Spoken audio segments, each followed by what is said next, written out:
What's up, everybody? Welcome back to another episode of Inside the Crazy Ant Farm. Holy moly, we're on episode 102 this week. 102! That's right. And do we sound a little different? It might sound a little different. You're without the spit. I know, right? What's going on, man? I know. We got new podcast gear. Yes. It looks just amazing. It sounds amazing. Oh, my goodness. So good. It's a whole world of difference. It is. Oh, my goodness. We got a great show for you guys today.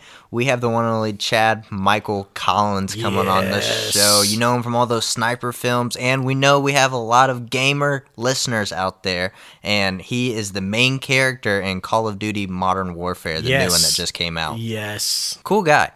Very cool guy, and I'm telling you guys, if you're trying to get into this industry as an actor, you want to listen to this interview because this guy drops some seriously awesome advice on how to do and what not to do, more importantly, if you're trying to get in. Agreed.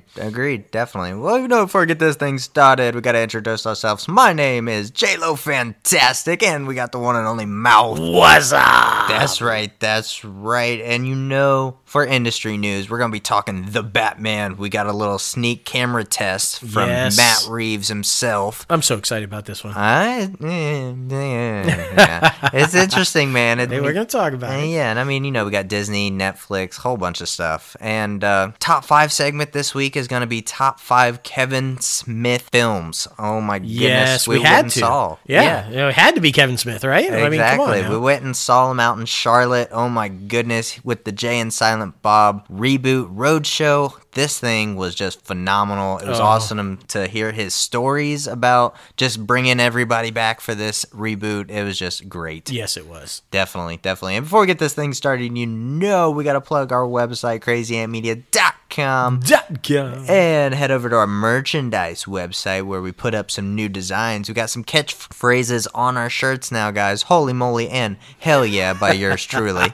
And we got the new and improved bonk on anything and everything you can think of. It's true. Well, we got to get this thing started with the juggernaut itself. Disney / ABC Studios / 20th Century Television, not Fox. That's just right. Television. No, just television. Yeah, but they are making some major shifts and priorities. The mega studio itself is pivoting away from the broadcast as its top priority, which is not surprising, to be honest. I mean, this pilot season, they normally picked up around like 30 or some more pilots, but this time they only picked up around like 13. Yeah. Super crazy. Yeah, I mean, a significant drop off, and some of those that they picked up aren't even guaranteed to go to series. Exactly. So, but I mean, we should talk about it. Why the significant change? Why are they doing this? Because the focus has shifted to providing content for the streaming platforms and not the broadcast networks. Yeah. So back in the day when your only avenue was to put your series out on broadcast ABC, now they have all these other venues that they're trying to hit. And so, they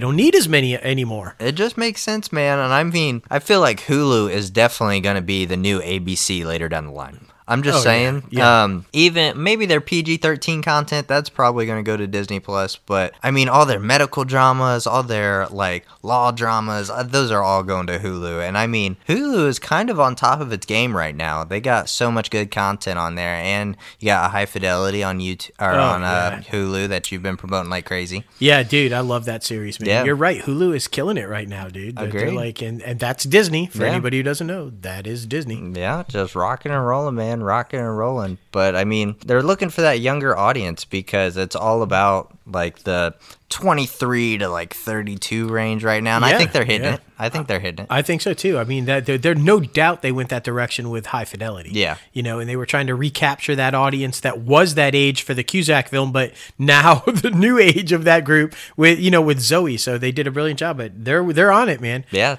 They did pick up a couple of orders. So there were a couple of big significant ones that in that 18 that they did pick up, though. So one of them being a Jimmy Kimmel project. Yeah, and it has nothing to do with his late night show. He's expanding, guys. Well, not a lot of people know he has his own production studio. It's true. It's true. He's he long talks about one of his idols is David Letterman, and the reason he does this is David Letterman. You know, he's who inspired David Letterman, his own production company. I don't know how many people knew he was behind Everybody Loves Raymond and all of these hit hit shows were David Letterman's production company. So it only makes sense Kimmel gets in on it, right? Yeah. But this one is weird though. I'm not even gonna say it. Writing and executive producing, and it's a series based on a comedy series. Let me say that because this is tricky. It's a comedy series about a Green Beret who returns home from military service to Texas, where he and his family struggle with the challenges of adopting a new brother, a 12-year-old Russian boy. It's a comedy. Interesting. Yeah, that sounds pretty serious, Jimmy. Exactly. Sounds I mean, pretty like, serious. this is a situation comedy. What? Like, maybe an hour-long dramedy. Right. But, like comedy? What? I know, right? I mean, well, it's going to be interesting to see if this was one that's actually going to get picked up because, I mean, it sounds a little controversial, especially what they're labeling it as. So, it absolutely you does. One thing I will say, though, that's awesome is that it's being co-written and created by actual veterans. U.S. Army veteran Sean Vance, who's a former Green Beret, which would make sense, right? And Darlie Fannin, who was a combat medic. So kudos to ABC and Jimmy Kimmel for hiring our veterans and going that route. And yeah, I hope this one gets picked up. Yeah, agreed, man. Agreed. And I mean, they're also signed Topher Grace to star in a new comedy pilot for Home Economics. If the series pilot gets a series order, it would be Grace's first regular role on a broadcast show since he departed from that 70s show back in 2005. Now that's almost 20 years ago. Yeah, dude. I mean, that's crazy to think that he hasn't been on television since then. Right. I mean, we know he's done a couple of movie roles and different things like that. You know, he did great in Black Klansman, so. He did. He was phenomenal. And I think a lot of people have been wanting to see him return to TV, though. Yeah. You know, but I mean, it's always tough when you have such a huge hit and your character is so try to go back to it. Yeah, so identifiable on that huge hit. You know, it's like, I don't know. I know. It's going to be difficult. I mean, because you think about Lauren Graham coming, we're talking about Zoe's Playlist. Lauren Graham coming back to television. Right. So, I mean, it's always different because Lorelai and Sarah from Parenthood and Lorelai from Gilmore Girls, they are so, notable characters. People love those characters. Exactly. So it's going to be interesting to see if he will play somebody like he did play in 70s show. Like, if he would play the same, character type. So, I don't know, man. I don't know either, man. It's going to be really interesting to see. Sometimes you got to take a risk, though. Yeah. Like Lauren Graham's character in Zoe is not a mother, not this endearing daughter mom relationship type thing that she had on both Parenthood and Gilmore Girls. It's but I hopefully maybe that's what Topher's doing. He's taking a risk and it's not going to be anything like Eric Foreman. Right. So we'll see, man. Yeah, we'll see. Definitely. And I mean, keeping with the Mouse House, everybody is talking about this one, and I don't know. I'm still on the fence about it. Disney's live-action remake of Mulan that does not feature Mushu. What the fuck? Eddie Murphy is everywhere right now. It's Put true. him back in there. It has received a PG-13 rating from the Motion Picture Association due to the sequences of violence, which makes sense because there's some huge, war scenes. And I mean action scenes, so it's gonna be and it's the first live action remake of their animated films that's got a PG-13 tag. So that's interesting. Definitely. And I mean, the only other ones that was still kind of kids friendly was the Pirates of the Caribbean Dead Men Tells No Tales in 2017. Yep. So it's going to be interesting. Yeah. And will we see more of that? Right. Will we see more animated remakes that get a PG-13 tag? I mean, maybe this is a test run. Right. Maybe that's what this one was about. I don't know. This next one, Harrison Ford has revealed that production on the new Indiana Jones movie will commence late this summer, which should be expecting a next year release. Yeah, and this just confirms what we talked about on the show last week with Kathleen Kennedy saying that they were indeed working on it and that Harrison was attached to it. Well, now Harrison has officially confirmed indeed, not only is he attached to it, but it's going into production in the summer. So, and he says he's excited about it. Yeah, I know. I really just want to see how the stunts are performed, if it actually is gonna be him, because I mean, I feel like he's kind of hard-headed, and so I feel like he's going to want to do his own stunts, but I think he might hurt himself. I agree with you. And I'm just not sure if Harrison is like there to do a whole film. Yeah. I don't know, man. Not an Indiana Jones film. Put it that way. That's just my opinion. I know I'm going to take some shit for that. But yeah, I mean, he's got a new one coming out this weekend. He does, but so I mean, I don't know. But he's got a co-star with like a fake dog. So I don't know. I don't know. In which he's actually a real dog, but he looks super CGI, right? Well, isn't he a mix? Didn't they do some like CGI stuff with him? Yeah, but yeah, it looks kind of weird, especially with like what they can do now. I mean, we saw the live action Lady and the Tramp. Yeah, that looks great. It did. I was a huge fan of that. So hopefully it's at least that good. Maybe we're not getting the full effect with the trailer. Right. So I mean, yeah, it's gonna be interesting. But I also saw on Twitter this past week how a fan was asking him about like a certain plot point in one of the Star Wars films, and he was like, had no idea. It's like, bro, you are literally Han Solo. Like, I understand sometimes actors really don't care about the roles they are playing, but bro, this freaking franchise kind of put you on the map, right? So, and I mean, I think I know what you're talking about. Is the Ghost Han Solo? Yeah, the Ghost Force Han Solo. And what his thoughts on it? He was like, I have no idea what the fuck a Ghost Force is, and he doesn't care. Yeah, he said, and I don't care.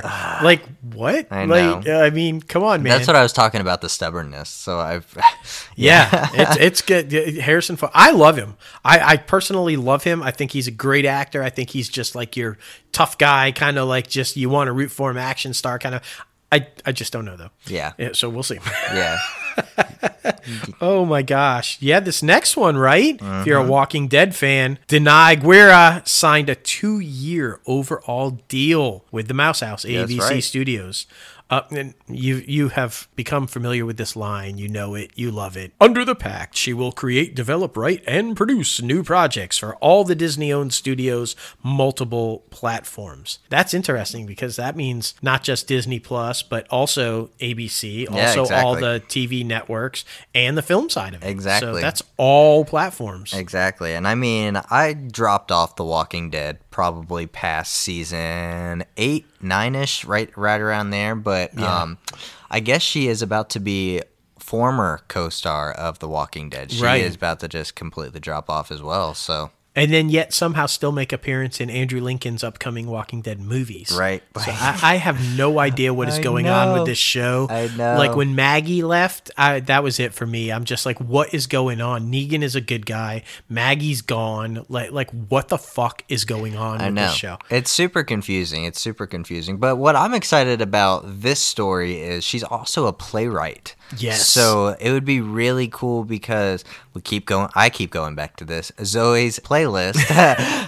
Maybe she could write like a series or like a musical type series just like that one. So, I mean, that would be super badass to see. It would totally be. And then she's a brilliant performer herself. So, I mean, to be in something like that. And come on, right now, musicals, man, they're it. So, exactly. That'd be really interesting. Right? Yeah. And I mean, I feel like musicals need to get more exposure in general. So, if you could bring it to the television/film side, I mean, I know they've been trying over the past few years. It didn't really do so well with Cats.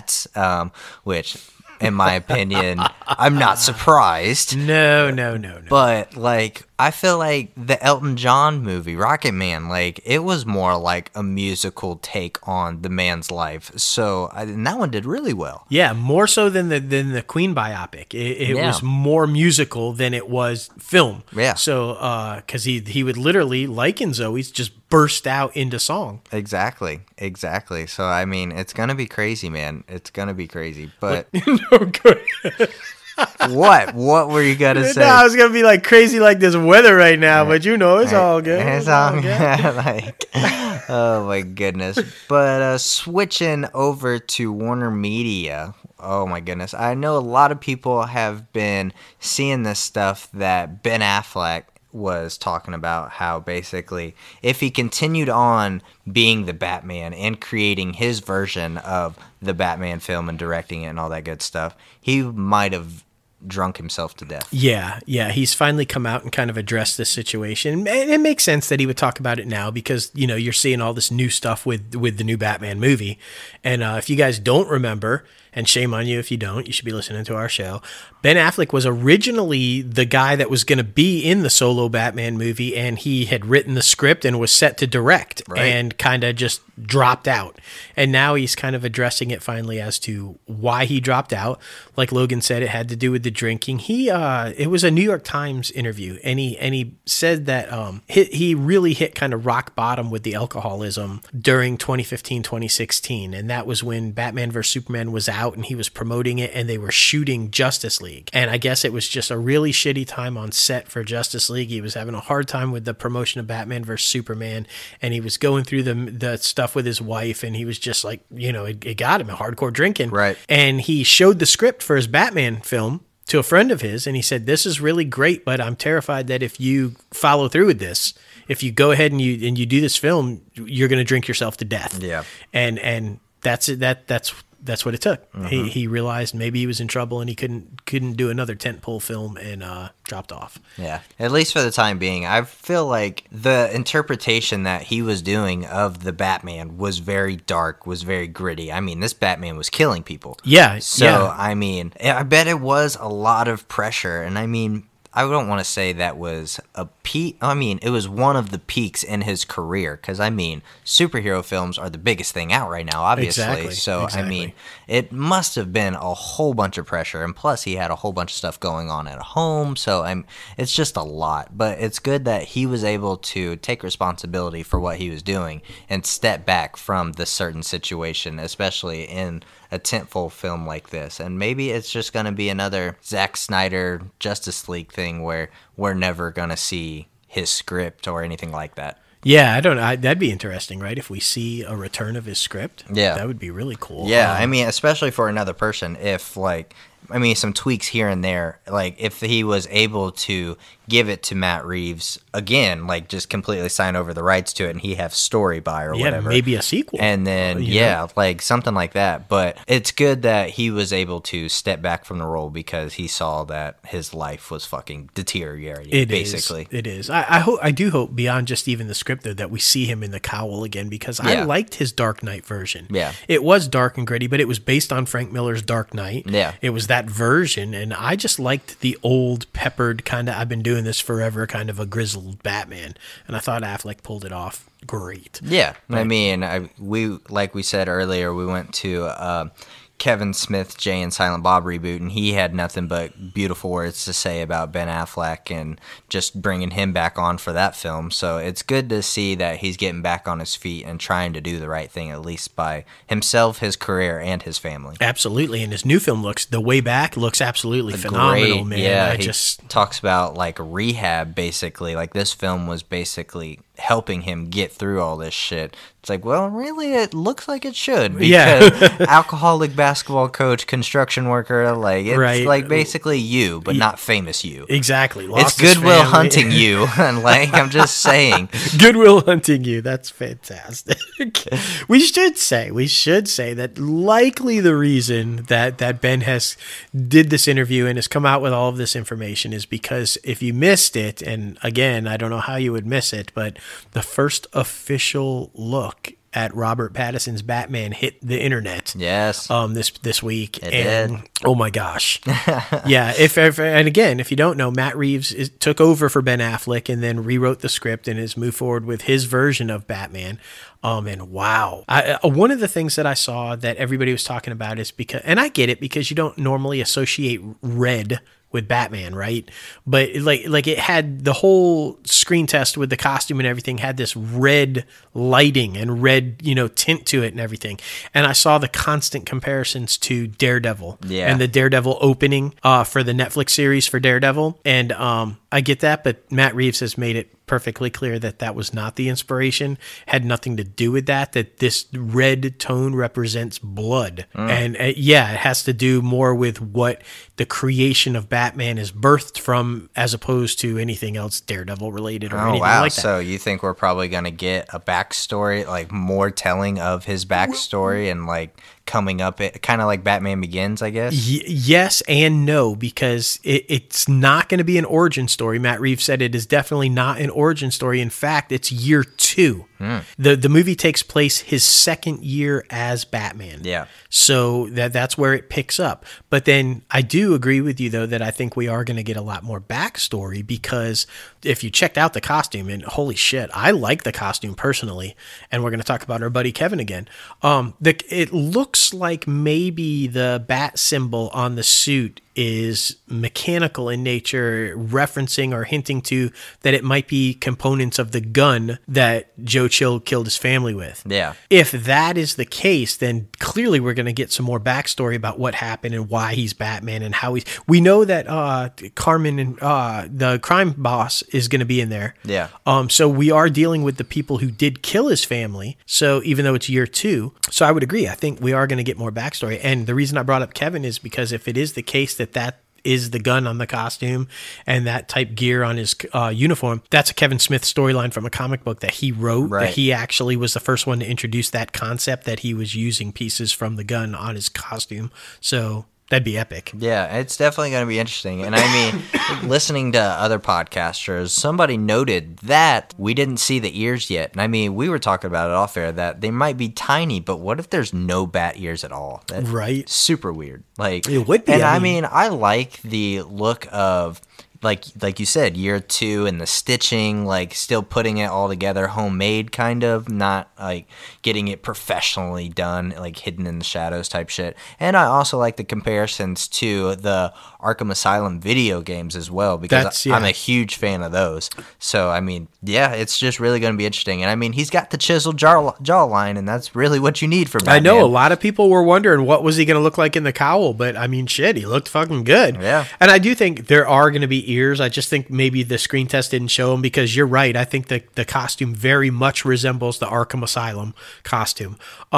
And that one had ears. Yeah. So I'm hoping it has. It just wouldn't make sense to me if it didn't have ears. I mean, come on, you're Batman. I know, but not a lot of things make sense in the WarnerMedia's fucking DC universe, okay? Okay, you're right. But I'm a huge Zoe Kravitz fan. You referenced it at the top of fucking High Fidelity, and I'm just, she's fantastic. And she says, this Batman movie will blow your fucking mind. She said it's unlike any other Batman movie you've seen, and she's super excited and is confident that it's going to just blow people away. So it may have ears, it may not, but it will blow us away, apparently. Right, and I was watching Hot Ones, First We Feast on YouTube the other day, and she was a guest on there, and she was talking about how the costume for Catwoman is just fucking great. She loves it. She loves everything about it. So if you guys haven't watched that interview, please go watch it. It's just phenomenal. And watching her eat hot wings is hilarious. Like, she goes through it without any milk, water, beer, anything like that. She is a trooper, man. Yeah, I mean, come on. She's Lenny Kravitz's kid. Exactly. All right? And Jason Momoa is her stepdad. Was there any doubt she could plow through some hot wings without some assistance, right? Like, she's a badass. So let's just say she's a badass. Agreed. But yeah, man, I mean, super intrigued by this one. Well, now you have me, because I didn't see the Catwoman stuff. So now I'm really curious as to what that costume is. Yeah. Is it going to be like a lot like Michelle Pfeiffer's, which they even went to in the comic books, or is it going to be more comic book oriented? It's going to be really interesting. Now I'm curious. Exactly. When's the screen test of Zoe's costume? Right. Come on now. Everybody's interested in that. And I mean, I'm going to be honest with you. I'm very interested in seeing freaking Colin Farrell in the Penguin costume. Yes. So. I mean, and plus the Riddler. We've got so many people in this movie. And I mean, let's not forget Jeffrey Wright's playing Commissioner Gordon. Yep. That's a whole new take on Commissioner Gordon. So, yeah, this is going to be I'm pumped for it. I know you're like, but I'm a little pumped for it, man. Yeah, we shall see. I mean, we shall see, man. But I mean, the Juggernaut himself, Berlanti. Yes, Greg Berlanti. Yes, Berlanti Productions has tapped former Fox Broadcasting and AMC's network topper David Madden That's what I'm trying to say. Yeah. As president of the company. Yeah, I mean, okay, and I guess you're wondering, like, why is he doing that? What about Sarah Schnettner, right? The former, she's been bumped up. She's now chairman of the company. Chairwoman, I should say. I don't want to say chairman. I don't want to get in trouble.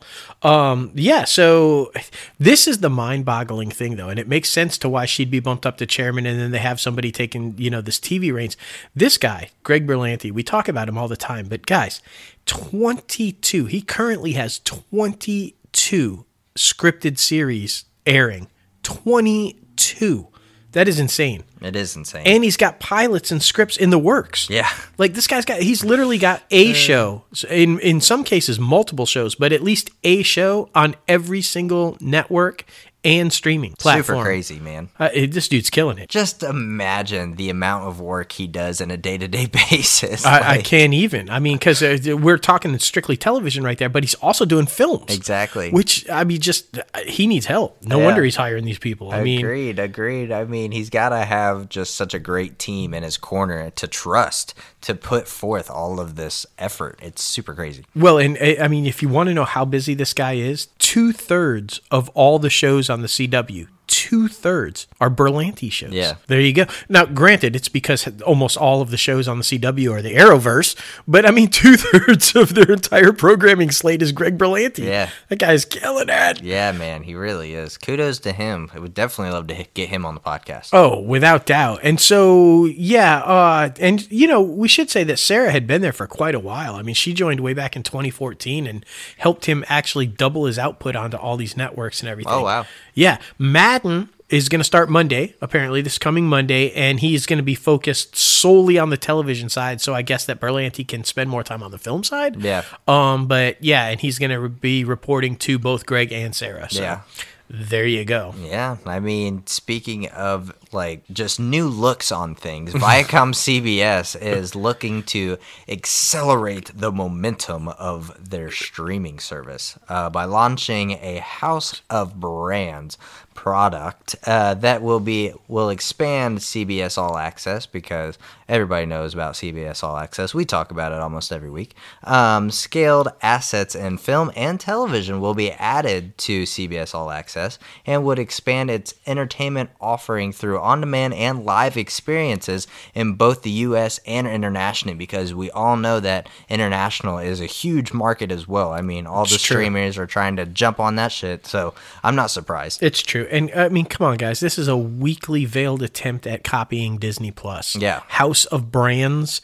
Basically, what they mean is, like J-Lo just said, they're bringing in all the film properties and all the. So when you go on to CBS All Access, now I'm guessing you're going to see a banner at the top, and you're going to see Star Trek, Nickelodeon, all their brands. Like when you sign on to Disney Plus, you see Avengers, Disney, Nat Geo. I mean, I think that's what it is, right? Yeah. But it makes sense because that's working huge for Disney Plus. So, and if you have all those properties, why not bring them all into one area on your streaming where people can find them, right? Exactly.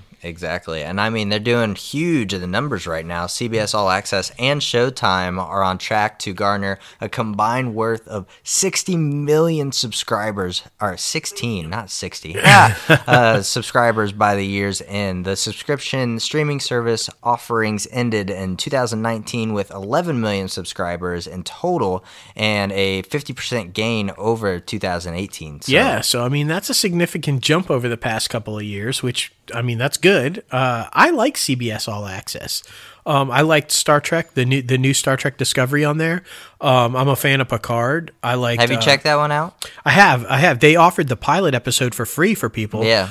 To get, and yeah, I always liked Star Trek: The Next Generation. I'm a huge Patrick Stewart fan, so I definitely checked it out. But yeah, it's really good. And from what I understand, moving forward, we got 7 and 9. They've been hitting at her, but she makes her appearance finally. That she's from Voyager, for anybody who doesn't know. Mm-hmm. And now my geek side is showing for sure. But yeah, it's a really good show. And then of course they had the Good Wife spin spinoff, The Good Fight, and a lot of good stuff on there. So Yeah. I'm really excited to see them expanding it a little bit, and bringing more stuff into it. Yeah, So. yeah, it's gonna be interesting, man. It's gonna be interesting. But you're talking about expanding. So get this, guys. Nickelodeon has reunited with the voice cast of SpongeBob SquarePants for a prequel series, Camp Coral. This is gonna follow SpongeBob like at 10 years old, at a summer camp, and I mean it's definitely going to be interesting because the original series is hugely popular. So, I mean, it's kind of like Big Bang Theory and Young Sheldon right now. It is. That's a good comparison. And then, the odd thing about this story is the entire SpongeBob cast, original cast. Like, what the fuck would Mr. Krabs and Plankton be doing at the day camp with, a 10-year-old SpongeBob? Right. Like, why is the whole cast And I mean, back? they're going to be like, they have to be older too because you can't make them around the same age. No, yeah. Or maybe they're like counselors or some shit. Oh, I don't know. that's true. Or maybe like a different camp across the lake or something where they're a little bit older kids and they're like causing trouble. Or I don't know. It's definitely going to be interesting. Yeah. I mean, like it or not, SpongeBob is huge. It is. And I was a fan of SpongeBob. So, I mean, as animated and fun as it is for kids, it's also very adult. Yeah. And so I think. Exactly. It's definitely one of those you can put on with your kid and watch with them because it's just an easy watch. It is. It is. Yeah. But this one's going to premiere in July, guys. So much anticipated this year. It's going to happen. So be excited. And check it out. And it'll probably be on CBS All Access with their new House of Brands. Exactly. Because Nickelodeon is one of those brands. Exactly, if you didn't know. And I mean, even Kevin Hart's Laugh Out Loud announced that it will premiere a new stand-up showcase series on the new LOL channel on Pluto TV that brings the largest and the most diverse collection of comedic talent with stand-up sets and over 300 performers from 30 countries. Yeah, that is insane. Yeah. Like LOL is kicking ass, man. It's got like a radio type show. It's also now got this television show or platform on Pluto TV, which, if you're wondering, it is Paramount owned. Yeah. Which is ViacomCBS owned. Kevin Hart, man, this guy is just nonstop. Exactly. I feel like he's getting up there with Netflix and Disney, where every week we're talking about him doing something. Exactly. So exactly. Talk about the Quibi series. I mean, he already partnered with Nickelodeon to do a kids series. Yep. Like he's very smart right now because of all the controversy that you can actually watch in that Don't Fuck This Up documentary series on Netflix. Oh my God, that was brilliant. So good, so good. But he's very smart right now by taking a step back and doing like suit stuff right now, trying to sign all these deals with these major studios to get productions out there and not productions that he's necessarily in. So kudos to him, man. I love his entrepreneurship that he is putting out there, and he's very motivating as well. He is, and inspiring. Motivating and inspiring. This guy is just killing it right now. And he's one to own his fuck-ups and move on. Exactly. You learn from your fuck-ups and you move on. And I think that's why he's so inspiring. I mean, just he admits he makes mistakes. Yeah. This next one, too, is going to be pretty interesting. Taika Waititi and Jude Law are attached to a series called The Auteur that's in the works at Showtime. Mm-hmm. Waititi will direct and write. The project is a Hollywood satire that would have Jude Law playing a producer coming off of a massive bomb, and he's desperate to make a great horror movie and accidentally traps his production on a backlot with a serial killer. Oh, shit. So, what the fuck? Yeah, this is interesting. Paramount describes it as a gonzo horror comedy, twisted romance, and high wire act of satire. All right. Wow. Yeah, right? Wow. We've got a lot of projects coming out about Hollywood, if you will. Some comedic, some not comedic, but this definitely sounds interesting. Yeah, I mean, we're huge film buffs. We love The Gentleman. I mean, that was basically a film pitch the whole time. Yep. But basically, being on a studio lot with a serial killer, like, there's so many places you could hide, so many weapons you could possibly use, maybe some fake shit with some props. Like, it's definitely going to be interesting. And it's going to be a series, so yeah, I don't know how they're going to span it from, like, episode to episode, but yeah, I mean, maybe a limited series, maybe more like it, but I don't know. I feel like horror series are kind of weird because how do you continue that? How do you continue, like, running from somebody or trying to avoid death, basically somebody murdering you in a series. So I don't know. I don't know. I mean, are you telling me after like 10 episodes you haven't got this guy yet? Yeah. Or he hasn't killed everybody yet? Yeah. Like one way or another, I feel like after 10 episodes it should end. Yeah. I don't know. But one thing is for certain, reality will be a part of that show because I imagine there are plenty of producers that are coming off bombs that are desperate for a hit. Exactly. So, I mean, I'm really excited to see Jude Law's interpretation of a producer desperate for a hit. Yeah. That's going to be hilarious to watch. Hell yeah. And speaking of desperate for a hit. Oh. I'm just kidding, Marty. I love you. Marty Scorsese, you're one of the best. But he was talking about this week his new project that he has coming up. It's going to be a Western, guys. It's going to be his first ever Western. Yeah. And this one's going to have Bob De Niro and Leonardo DiCaprio, his boys, his golden boys. Yes. And they're going to be together finally. I wonder if they're going to change the name. I know this is the name of the novel that it's based on because it's an adaptation of a book, but just this name is just weird to me. Yeah. Killers of the Flower Moon. Yeah, it is kind of weird. I hope they I don't know, twist it a little bit or something. Like something to still honor the book, but something to because that doesn't scream Western to me. So. No, it sounds like some acid trip kind of a movie in the 70s or something. It does, though, take place in the early 20s, like 1921, 1922. So, a little bit out of the wild, wild West cowboy stories, but still definitely horses and, that type of stuff. But it's actually based on kind of on a true story, the Osage Nation murders, in which members of the Native American tribe were killed after discovering oil on their reservation. And, people in America, they want that oil. So, exactly. So, and then the murders attracted the attention of the newly created FBI. So that tells you when it's set. That's interesting, though. That sounds like it'll be a really intense story, which Scorsese does really well. Yeah. I mean, like I said, it's going to be very interesting. But that time period, it's going to be very... I wonder, where it's actually going to take place. I can't remember where. I want to say he said Arizona, but I can't remember for sure. Don't fact check me on that one. But he did reference the fact that the time period is very tricky because you're talking about a time where there were still horses and people riding horses and cowboys and but also cars. Yeah, exactly. And so, and he said, so this is a tricky little time where we're going to be playing around in this era with horses and cars and cowboys. And so, but if anybody can do it, Scorsese can do it. And the transition period. So it's definitely going to be interesting, man. Love you, Martin. I was just kidding. This next one that I'm really excited about. Yeah. Netflix CEO Reed Hastings. And I'm a huge book guy, and J-Lo's a huge book guy. You hear us talk about all our top 5 was favorite books last time, right? So 2 times ago. 2 times ago. So we're excited about this one. No Rules Rules.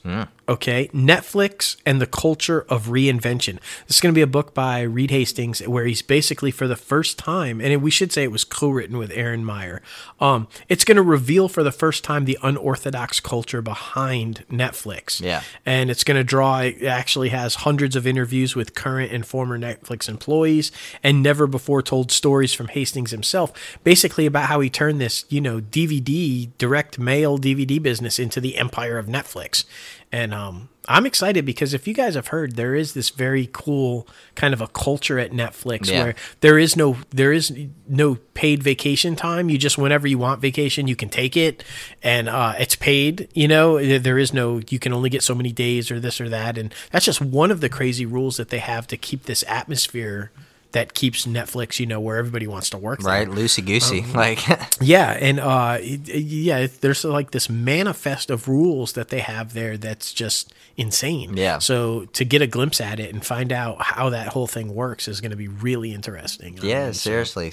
I'm unaware, but this is going to be the first time that Reed or Ted has ever spoken about how everything works at Netflix, in this capacity. Right. So this is going to be very interesting. Maybe they'll explain a little bit on how they get their numbers for we are always questioning that. So many people watch this. Well, how do you know? Exactly. And they're billing this as how did it go from a DVD business to the Netflix streaming giant? Well, numbers are part of that, I would think. So, I hope we at least get a little bit of that, right? Or how they're still surviving when they have so much debt.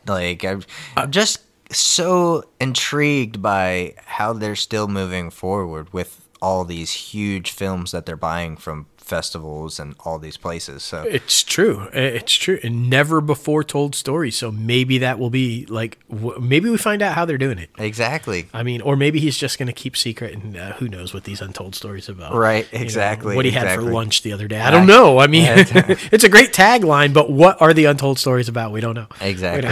Exactly. But I mean, like I said, big budget things. Jennifer Lawrence, she's set to star in Don't Look Up, a comedy by Adam McKay. You know, Adam McKay, former Will Ferrell's writing and producing partner. Yep. The filmmaker behind Oscar-nominated movies Vice and The Big Short, wrote and directed this film for Netflix, and the budget is in the $75 million range. Yeah, and there's been people like disputing that, whether it's not that high, and other people saying it's higher than that. So who knows? We just know that they do spend money. You know, you can guarantee it's not $1 million movie. So I don't know whether it's $75 million or not, but who cares? It's got Jennifer Lawrence, and you know it's got a big budget. Yeah, and exactly. The story centers around two scientists who, upon discovering that a meteor will strike the Earth in 6 months, and they go on the media tour trying to warn the world about everything, but everybody, like, nobody believes shit nowadays. So that's basically what's going to happen. I mean, I wonder, I really am intrigued about this one. I mean, it sounds interesting. Yeah. And Jennifer Lawrence, I mean, come on. Almost anything Jennifer Lawrence does is great. Yeah. So, and I'm a big fan of Adam McKay. I know you are too. So, yeah, I mean, we'll see. We'll see what they do with a Netflix movie. Yeah, agreed. But this next one, speaking of Kevin Smith, everybody knows that he's going to get the Masters of the Universe Revelation, He-Man, and everybody. Yes. Oh, my goodness. Well, he's got a huge cast coming along, guys. Yes, they and to no surprise, when we announced the one name, we were talking about this the other day, and we were correct. The cast he announced is Mark Hamill, yes, that Mark Hamill, Lena Headey, Chris Wood, and Sarah Michelle Gellar. I mean, guys, that is a fucking epic cast. Yeah. A couple of things came out, that not only the cast members, but that also it's going to be an anime-style animated series. That's huge right now. That's going to be really interesting. Okay, and here's what we were talking about. Logan and I were actually talking about this the other day, and we were correct. Mark Hamill, to no surprise, is going to play Skeletor, the villainous Skeletor. I mean, come on, the guy is infamous with the Joker. You know, all these crazy voices he does animated. There's no surprise he was going to do that. Lena Headey is going to play Skeletor's right-hand woman, Evelyn. Chris Wood is going to play the man himself, He-Man. And Sarah Michelle Gellar and Liam Cunningham are going to play He-Man's cohorts, Teela and Man-at-Arms. Yeah. So, and then another little piece of tidbit that came out, it's actually going to focus on the unresolved storylines that were left by when the series, the original cartoon, ended. Yeah. And it's going to be picking up right where they left off decades ago. So, that's interesting. Yeah. I mean, because it did kind of abruptly end, both He-Man and She-Ra. So, and that begs to question, because you know there was a She-Ra animated series recently. Yeah, will we see He-Man's twin sister pop up on this series like that? Who knows? Right? Yeah, exactly.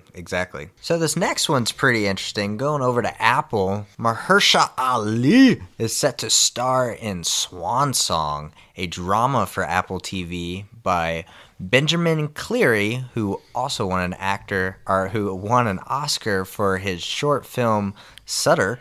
He will direct. Yes. And this is the interesting one, though. Not only will this join the slate of original films on Apple TV Plus, but it's also going to be theatrically released. Oh, that's different. Yeah, Apple doesn't normally do that. So that's interesting. It's set sometime in the near future and explores how far someone will go and how much they'll sacrifice to make a happier life for the people that they love and their family. So that sounds... I love Mahershala Ali. I mean, this guy is killing it. He's everywhere. He's going to be Blade and in the MCU. He's winning Oscar after... It seems like every year he wins an Oscar. So right. I mean, this is big for Apple. And I'm excited that they're going to release something in the theater. Agreed. Because, I mean, I don't know. This might be Apple's first ever theatrical release since becoming like an actual production company. I believe that's correct. So very different. Following the footsteps of Amazon, really, because, I mean, you know that Honey Boy and that one with Joaquin Phoenix was also theatrically released before put on the streaming platform. So, yeah, very much following in the footsteps of those, which is completely understandable since Amazon is also one of the biggies right now in the streaming industry. So. Absolutely. So we're going to see. I mean, you know, and Marcelo Ali's the right guy to do it. If you're going to put your first film into the theaters, have a guy that's proven, right? Definitely. And speaking of a guy that's proven himself, oh my goodness, Joaquin Phoenix, Oscar winner Joaquin Phoenix will executive produce Victor Kossakovsky? Sure. Let's go with that. Kossakovsky. Yeah. Encounters documentary Gunda or whatever. Yes, Gunda, I believe that's correct. Yeah, Phoenix, a passionate animal rights activist and advocate, said he is deeply moved by the film as it is being finished. And Phoenix says that Gunda is mesmerizing perspective on sequences with the animal species. Yes. So I guess, I mean, this is one of those things where this guy was like still filming it and, you know, Joaquin became aware of it kind of a thing and saw it. And it was like, okay, I'm going to get back, you know, I'm going to get behind this and produce it and back it financially, I guess, and get it out there for people. So that's it. I mean, hey, look, if you're making a film and you can get an Oscar winner to say, I'm going to jump on board and support this, that's never a bad thing, right? Right. Like, agreed. And I mean, we know Joaquin, he's all about activism and like what he's passionate about. And apparently animals are one of the things he's passionate about. Makes sense. It does. I mean, with all the environmental stuff animals are a part of that. So, you know, it definitely makes sense. Hell yeah. And something else that just makes sense, these two comedic geniuses, Will Ferrell and Paul Rudd, are going to re-team for a new TV series, guys, and are set to top line and executive produce the limited series, The Shrink Next Door. Yes. It's going to be a dark comedy, which makes sense because Paul Rudd's been doing that. Forget what it's called on Netflix, that dark comedy series where there's like two of them. The shit was really freaky, but it makes sense. Bringing Will Ferrell along only makes even more sense. I mean, absolutely. Come on, Anchorman guys. These guys are used to working together, right? I mean, and they're fucking hilarious together. So this is going to be good, man.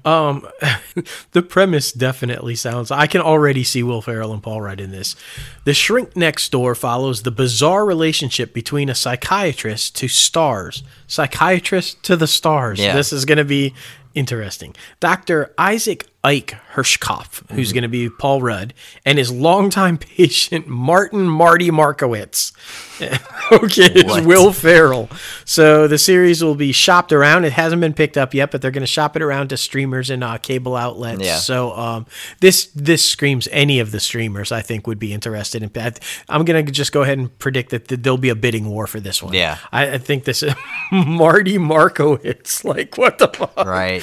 Oh, my God. It's going to be brilliant. It's going to be brilliant. Some really goofy shit, man. But, yeah, I'm excited for it. Because everything that Paul Rudd does right now is basically amazing. Exactly. And he's got that dry humor. Yeah. Where he just like is funny, but he's just like deadpan serious in the face. So he's perfect for a psychiatrist. I can only imagine his like dry deadpan face when Will Ferrell's over the top Marty is like spewing his life to him and he's just sitting on the couch listening. I can already see it. It's going to be fucking hilarious. It's going to be good. Hell yeah. And I mean, switching it over to a little music side of things, Whitney Houston, 8 years after her death, a holographic tour will embark around Europe. Yes, you heard him right. 8 years after her death, Whitney's going on tour. Yeah. What the fuck? Yeah.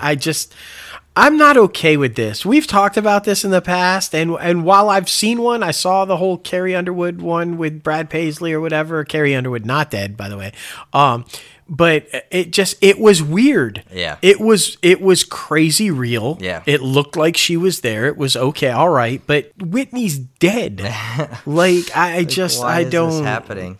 I don't know. I guess it kicks off in England like next week, and it's going to run through early April and then come over here to the U.S. and have a bunch of dates over in the U.S. And, Interesting. I don't know. It's Pat Houston, Whitney's former sister-in-law and manager, and apparently now is the executor of her estate, which is producing the show in collaboration with Base Hologram. And her comment was basically just the time is right. Yeah. And she went further to say a little bit that Whitney is probably looking down, blessing the whole thing as the right thing to do. Is she though? Right? I mean, it's weird. Like, I feel like this is a money grab. Yeah. Let's we've waited long enough. Now we need some money. Let's put Whitney out there and start to grab some money. It's really weird, man. It's really weird. Like, let the dead rest in peace. I know. Literally, let them rest in peace and stop using their fame to generate more money for them or anyone else in their particular family. Agreed. Like, I understand that maybe if their family or estate is having some problems, but in my opinion, it's still not right because her estate and her family didn't earn that money themselves. So why are you living off of someone else's fame and success? Exactly. And you don't have to do it with some weird-ass hologram. I mean, right. There are perfect examples of estates, Elvis Presley, Marilyn Monroe, even more recently Michael Jackson, that are making money off of the estate without having to do some weird, oh, look, there's a hologram shit. Like, you don't have to do that. Yeah. I mean, I feel like there's some Whitney memorabilia out there or some, like, unheard recordings that she may have done that you can put out there to generate some revenue without having to do this weird shit. Agreed. I agree with you. Like, let her rest in peace. I saw Whitney Houston live, okay? It was one of my very first concerts. A hologram ain't gonna do that shit. Yeah. I'm sorry, the hologram is not gonna give me goosebumps. Yeah. She gave me goosebumps. Okay? Just let her rest in peace, man. Exactly. End of that life was tragic anyway. We don't need that rehash. Exactly. Well, on the brighter side of the music industry, I forgot to put this in there, but Mandy Moore is back into music. Yes. She released a single, so go check that out. But the This Is Us star just came back after her, 20 years hiatus. It was like the early 2000s since she's dropped something new. Yeah, she was one of those that came out around the same time as Britney Spears and Christina Aguilera. Yeah. You know, that candy pop music, if you will, type thing. Yeah. And had a couple of hits, but kind of faded in the light of Britney and Christina, you know? And it says that she actually wants to hit the road and do a tour this time because I guess she didn't get enough ground underneath her the first time to do an actual tour. But this time she wants to put a full-length album together and do a whole tour. That makes sense. And she just did a little pop-up performance in L.A. that went over really well, I saw on Twitter. Yeah. So that's going to be awesome. And I checked out her song on iTunes, and it's actually kind of got like a little folksy feel to it. Yeah. You know, I wouldn't say it's definitely not pop. Yeah. But it's definitely not like R&B or something. It was just, it's definitely catchy. And like I said, I would describe it kind of, it's not country, but it's not, I don't know, pop or mainstream either. I got a very folksy kind of a feel from it, but I liked it. Yeah. The lyrics were really good and everything. I think it's good to see her singing again. Yeah. And kudos to This Is Us, because I think that's what revived that, really, when you're talking about it. I mean, I think that's what's behind it, right? Yeah, with her character, like, actually being a singer and then passing along to her daughter. Yeah, I agree wholeheartedly. Like, so I'm excited to see where she'll go with all that, especially, like, since she's so busy right now. Exactly. She has a lot going on. Remember, a couple weeks ago, we talked on the show, she's also executive producing a new show, a new musical show coming, remember? Exactly. So she's got that going on. It'd be really cool if maybe, like, when she does release a new album, maybe she does it like a couple of duet guests, because her and Chrissy Metz last week on This Is Us were just phenomenal together. It'd be cool if she could get a couple of them to maybe do a duet with her or something on the new album. Yeah. I'm just throwing that out there, Mandy, just. Yeah.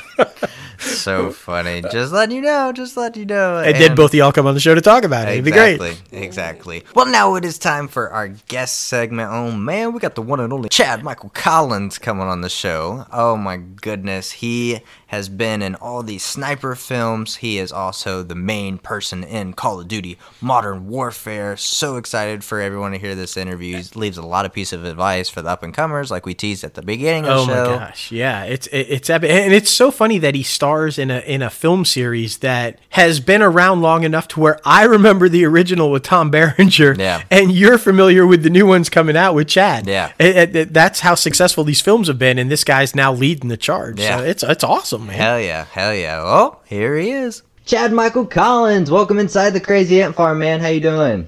Happy to be here. I've never been in an ant farm. It's very pleasant.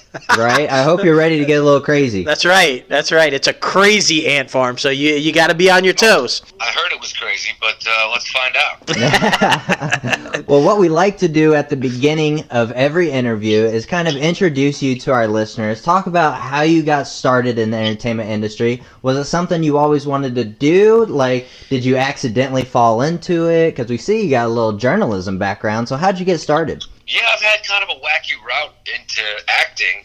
Obviously, growing up, I was a huge comic nerd, fantasy nerd. Yes, we love that. All played Magic the Gathering, you know.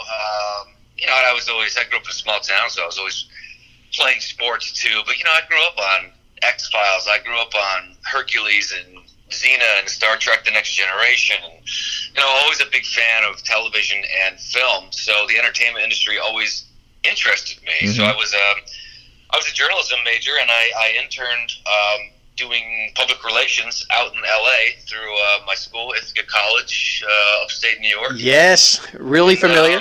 You know, I landed out here as an intern in LA, and I really never went back. And just working in the industry doing publicity, I eventually found acting and had that kind of seed planted in my head, took some classes, and kind of navigated my way through it. And however many years later, here we are. So what was it like? I'm an upstate New Yorker myself, and it's quite the culture shock going to LA, isn't it? Yeah, I go back home every year to visit family in the upstate New York region, and it's a different life. We'll say it's different. That's it. Yeah, exactly. Can only imagine so, man. And I mean, our journalism background is Dustin was a producer there for a little bit, and I was a cameraman for live shots and everything. So yeah, we get the gist. We are right on the same page with you. Yeah, it's it's funny. What I discovered real quickly was there's no handbook, man. No. There is no handbook for breaking into the industry. It just kind of comes down to your network and relationships and who you know, and just trying to level up with every single project you do. And I think running the marathon is the approach to take for anybody looking to break in entertainment. Definitely. Because the bulk of things early on and maybe forever are going to be no. Yeah. Oh, absolutely. And, if you can handle 95% rejection across the board, if you can just ride it out, you'll get there eventually. Exactly. And I mean, talk about some of your audition processes a little bit. I mean, we've heard that time and time and again. It's about 90% auditioning and 10% actually acting. Did you go into some auditions like feeling confident or feeling like, I don't know, a little timid a little bit? How did those go about? Yeah, at first it was all new to me.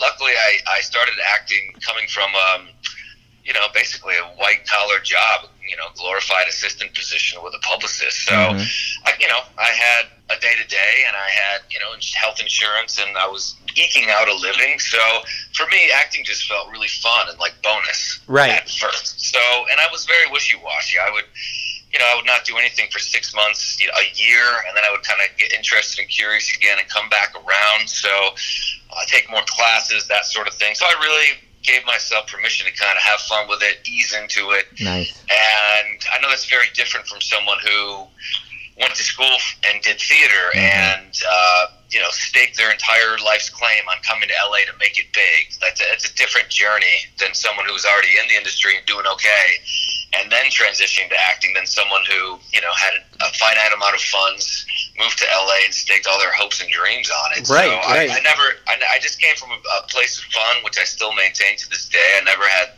desperation about it. It was just kind of like, well, this seems really cool. Let's see where it leads. That's awesome, though. It's so refreshing to hear that, too, because, everybody's journey to get to the place where they're at is different. I think so many times people fall into that trap of comparing themselves to other people and trying to live the path or the journey that other people have done. And that's just not the way to do it, man. You got to follow your own path and grind it out however it seems to be to get you where you want to go. So it's really refreshing to hear people talk like that. No, I agree, man. Comparison is death out here. And I feel like what people don't understand about LA is, you'll go into an audition room and you'll see 10 people who look exactly like you or maybe slightly better looking than you. So your ego has to be checked constantly in that way. You can't do the comparison thing. It'll drive you crazy. And those people who can't really kind of handle that thick skin mentality, they'll wash out. They'll give up and they'll quit and they'll go back home wherever they came from. And it's not easy, but at the same time, if you're really clear on why you want it, you stick with it. Eventually, you'll find traction. Absolutely. So let's talk about the big break, Sniper Reloaded, right? Yeah, that probably qualifies as my biggest break. Yeah. Is that the one that really kind of got you the love of doing film and just kind of jumping in full board from kind of a hobby thing to a full out, let's do this? It really did, man. Everything changed when I was lucky enough to hop aboard that movie. Like I said before, 3-4 years before, I was really taking it easy, really messing around, not sure it's something I really wanted to commit to, and being an actor, and getting that movie and going over to South Africa and filming for an entire month, it really helped me see what this could really be and how much fun I could really have and the work it would take to get better and to bring more of those kind of opportunities in. But it was a life-changing experience. We were basically on safari most of that shoot. Yeah. Oh, wow. Elephants and wild boar and ostrich and monkeys were flying around through the trees.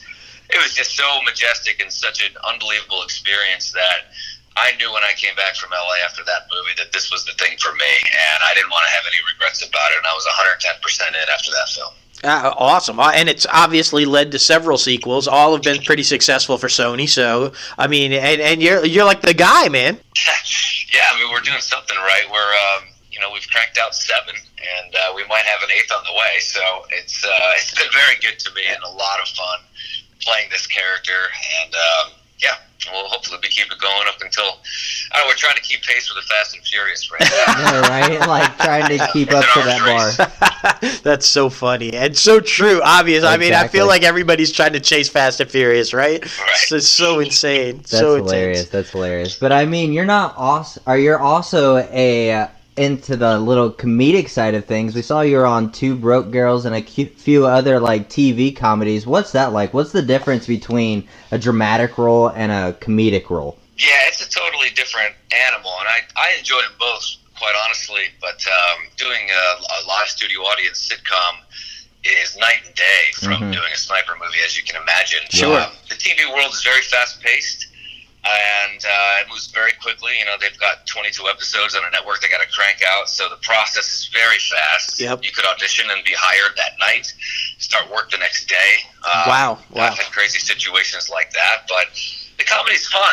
I like the levity of it. I've done quite a bit of like rom-com stuff, holiday movies, that kind of thing, and it's really, really nice to be on a project that is really fun in that way, and even for my grandmother watching at home, she doesn't have to leave the room because we're not blowing anyone's heads off their shoulders. So that's always nice to be able to kind of get into some good, clean fun. Absolutely. And holiday movie, you brought up the holiday movie. That's the big thing right now, man. Those Christmas movies, they're killing it, bro. I tell you what, there's no greater a thing that I know though in the industry right now that holiday movies, it's just like every year Hallmark is like, well, we're gonna do 50 this year, well, we're gonna do 40. Netflix is getting in the game. Amazon, all these networks are just dying for this holiday content, which is really, really quite fun. It's always lost on me how popular they really are. People will just put it on the Hallmark Channel for the entire month of February. Dude, it's so true. Watching or not, it's just never-ending Christmas movie marathon, Right. which is just kind of a very cool thing. Yeah, and I mean, and Hallmark had to up the game because, like you said, all these other streamers are following suit. So now Hallmark's doing these like live conventions and stuff, like holiday conventions for their movies. It's so insane, man. I've heard about that. I mean, it's great.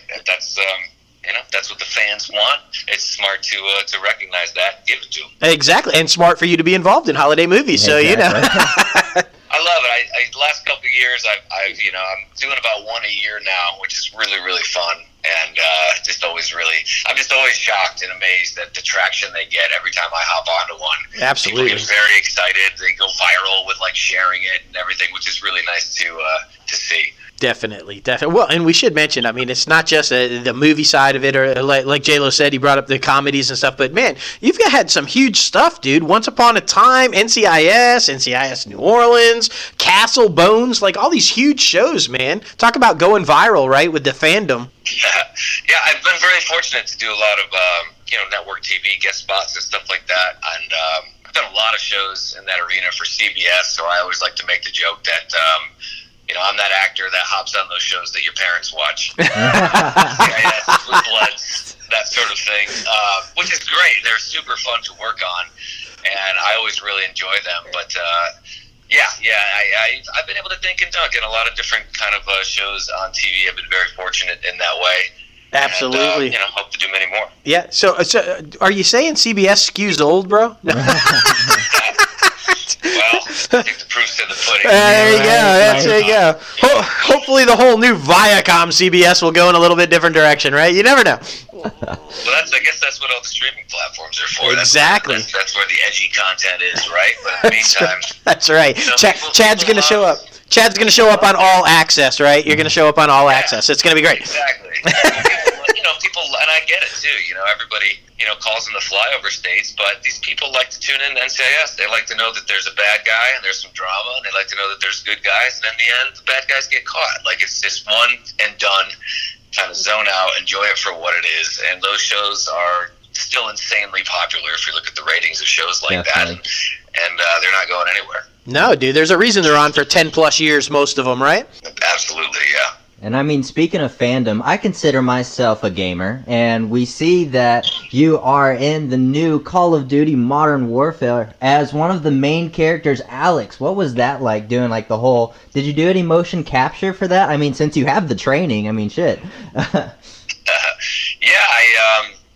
worked on that on and off for about a year, and it just released October 25th of last year. It did okay. $700 million in the first 3 days. Is it okay? Yeah, it was a subpar hit, yeah. I think it's over like 1.2 billion now. 3 months later. So, it was really a pleasure to be a part of that. I had played Call of Duty, obviously, the old Modern Warfare iteration. So coming back for this kind of soft reboot that they did, I was thrilled to hop on board with this. But yeah, it was a full facial capture, motion capture, performance capture, full voiceover. Basically, the character's me. They did add a really cool digital mustache to Alex that I can't grow, which was a nice bonus as well. So, it was a really, really fun process. Yeah. Do you find voiceover work more? It's got to be such a different realm from actually in front of the camera. Now, I know you said motion capture for this one and everything, but talk about the difference between the motion capture and live action, and what's that like? Do you like the voiceover work more so, or because you have the freedom, I guess, just to kind of show up? You're not like, in costume and all this kind of stuff. What are your thoughts on all that, the differences? Yeah, they're at the same time similar, but also very different. The way that, for a sniper movie, for instance, we'll have 2 cameras. Right. And the process is a little bit slower. You got to adjust the lighting and the camera position for every single shot. So, you'll be lucky on a good day to knock out 5 to 6 to 7 pages of a script if you're working really hard. We were knocking out 4, 5, 6, 7 scenes a day for Call of Duty, just because, and in a much shorter time frame, because you have anywhere from 50 to 60 cameras capturing you 360 at all times. Motion capture. So it really, motion capture, a friend described it as, it's kind of like doing a stage play in terms of its specificity and the marks and the movement and everything else. but it's also you have a never-ending film close-up in your face. Yeah. You have this little camera on your motion capture helmet that you wear that just looks right back at you. And so you always have to be aware of your space and your movement and everything else, because you're always in a wide shot, but then you've also always got to keep in mind that they're always filming a close-up on you as well. So It's a totally different experience and a lot of fun to do. That's so. Let's talk about that a little bit, because lately we've seen all this big push towards the digital age and these like de-aging technologies and or aging people up. What are your thoughts on that as an actor, especially a young guy? Like, are you worried that some of these older guys are going to come in for these younger roles because they can de-age them now, or are you excited about the fact that maybe you can prolong your career where normally maybe some people are at a point where they wouldn't be able to? What's your thoughts on that? I'm not overly concerned. I just know that there's nothing like the real deal, and it could go that way, it could get not. I think it's a big can of worms. Now we're talking about copyrights and what is creative license and what is proprietary in terms of an actor's face and performance. So I think that's going to get a little trickier as we go, and the industry will figure it out. But I'm not really worried about it. I really feel like people, at the end of this day, video games are amazing, right? Don't get me wrong. The worlds you can create in video games are fantastical and so immersive and so cool. But there's nothing that I think is going to replace that television film style of storytelling. Right. So I think the both will continue to coexist, and there may be some crossover. I watched The Irishman. I saw the kind of de-aging stuff they did on De Niro, and while it's impressive, it also is very obvious that that's not really him. Right. So you have to suspend your disbelief in that. And so I think there's always room for television and film that's going to give you the real deal without you having to kind of check out and pretend that that's not real, while you watch something and immerse yourself in a story. I mean, if you watch any sort of, Once Upon a Time in Hollywood, you've got these amazing actors. I mean, look, you just look at the Queen biopic with Rami Malek and the Elton John movie. It's like these actors are incredible, and they're able to step in those roles and give you a performance where you can't tell the difference. Exactly. So I really don't know that we need the digital version of these things. I mean, there's so many great actors in Hollywood, I feel like, so... But I don't know. I guess we'll all figure it out when we go. It's always the Wild West in the entertainment industry. It really is, man. It's crazy. And speaking of something else that has really kind of shook the game up a little bit, social media. It seems like we've heard sometimes when people go into auditions, they get asked about their followers on Instagram and or Twitter. So, talk about that a little bit. How has social media impacted your career? It can be a factor. And you see a lot of... YouTube stars and social media influencers getting thrown into projects. It's a weird catch-22. I get it. It's called show business, man. So that's it. While we're trying to do something creative and tell a story, it also has to be profitable. And you got to understand that it's a merger of two. It's art meets commerce, right? So I get why you would want to take somebody with 10 million YouTube subscribers and just try to throw them into a film. However, I think the one thing that people don't realize is that if you've built a brand over here doing funny sketch videos on YouTube, or you're just known for a certain thing, those 10 million people like that certain thing. They don't necessarily care that you're going to go pop on an ABC Family show or a Freeform show. And so those followers they're not necessarily going to cross the divide and come pour their love and attention into this thing here. Also, you're not getting a trained actor. So exactly. I've seen a lot of results that were subpar just because they were trying to shoehorn in what they thought was guaranteed commercial success by hiring a particular someone. So, it's weird. I think it's hit or miss. Some people use that as their template to get some projects off the ground, just hiring people with huge followers. And sometimes it works out for them, sometimes it doesn't. So really, I don't know. I just think I encourage actors to use social media, because if you can build a following, it doesn't hurt. Right? Exactly. And I don't think that it should be stronger than your resume, but at the same time, if that's what networks are looking at, then you can't hate the game. Just be a player in the game, and just you try to work with it, then fight upstream against it. Okay, so throughout this entire interview, it's very clear to me that you have a very strong grasp on the industry. Maybe that's because you were working in it, like you said, before making the transition to acting, or for whatever reason. So it begs to question, do you have any plans on moving behind the camera at any point? Because it seems to me like that was a very producer answer, by the way, for the social media and the mixture of commerce and entertainment. So any plans, maybe producing, directing, like anything behind the camera? Yeah, since I came up through the industry first, I quickly realized that the fastest way to, I suppose, fast track myself as an actor was to work backwards from what the industry wanted, needed. I really did a lot of reading and just researching about, what does a casting director need from an actor? Right. Okay, so that'll get me in the room faster. What does a producer and a director on a certain project look for in their actors? Let me understand and deconstruct this process so that I can kind of offer that solution to them from the beginning. And, I've always kind of had a business hat on as I've navigated the creative aspect of being an actor, and I think it's really, really helped. But I try to keep my finger on the pulse, because the more you know, the faster you'll get there. But I think that I've been in enough shows and enough films that absolutely I've got 3 projects possibly here that I'm looking to step in as a producer on.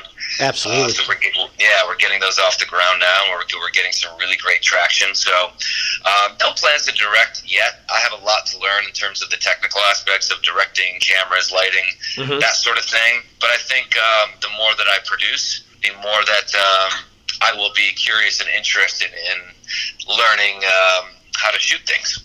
Absolutely. So I think that'll come with the territory. Yeah, not surprised at all to hear you say the producer hat, because you just come across very much like you could be a suit and creative, without doubt. Yeah, I appreciate that, man. I think the key for me and the place that I always come from is, like, I don't have an ego. I'm here to learn. There's always something you can learn. In fact, in the entertainment industry, you will never stop learning. There's always going to be new things, new people, new technologies that are always going to be coming at you. So the more you can step back and not use the phrase "I know," the better it's going to serve you. So that's just I just like to be a sponge in general, and I think that being such a sponge for these last 10 years has kind of set me up to really try this producing thing in a really fun way for the first time. Definitely. And I mean, being on so many amazing projects, both film and television, has there been someone on set that has passed along some advice to you that really just hit home that you'll never forget? It's funny you say that. No one really stands out in terms of, kind of being the mentor, kind of holding my hand and guiding me through these things. Right. I've learned a little bit from everyone, and and I'll just say this, and I won't name names, but you can also learn a lot as an actor, what not to do on set. Good point. Fair enough. With your career. So I've certainly had those experiences on certain projects where you kind of take inventory of what another actor is doing, and you say, that's not the way to go. It's not for me. So those have been kind of more valuable lessons than anything else. Yeah, good point. Yeah, good point. real. I mean, we were just talking off air that, I mean, sometimes people can get let their egos get the best of them, especially in an entertainment industry where you guys have the limelight on you always. So it's good to know that you're just such a down-to-earth, humble guy, because you don't let all that stuff get into your head. They say that.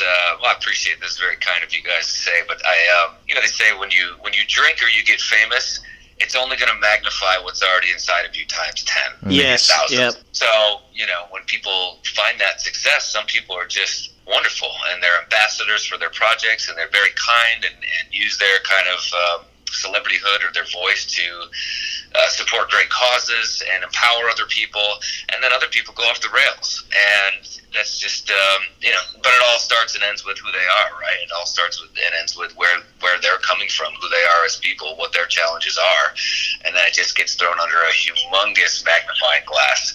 So, I've seen the best of both versions and the worst of both versions. That is so real. That's what I love. This entire interview, just a lot of real stuff coming out. Like Logan said, you're so grounded and real with what you have to say. So let's transition, because what we like to do, because we do have a lot of listeners that are trying to follow along the path or get into the industry. So what advice would you pass along to somebody trying to get in, and what pitfalls would you say to avoid or look out for when they're trying to follow the dream, man? Sure.